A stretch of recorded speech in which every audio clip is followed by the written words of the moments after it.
बातमी पाहूया नाशिकमधून। नाशिक शहरामध्ये गॅस सिलेंडरचा संशयास्पद साठा आढळलाय।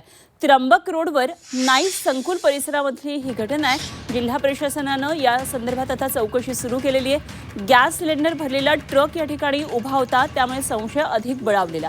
नाशिक शहरामध्ये त्र्यंबक रोडवर नाईस संकुल परिसर आहे, या ठिकाणी गॅस सिलेंडरचा अशा प्रकारे संशयास्पद साठा आढळला।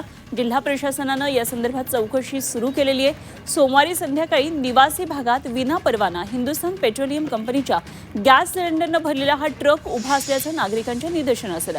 त्याच्या बाजूला कमर्शियल सिलेंडर भरलेला हा ट्रक उभा होता आणि हा साठा काळ्या बाजारामध्ये विक्रीसाठी आणल्याचा संशय व्यक्त होत असल्यामुळे पोलिसांनी ट्रकचा चालक आणि व्यवस्थापक याला ताब्यात घेतलं।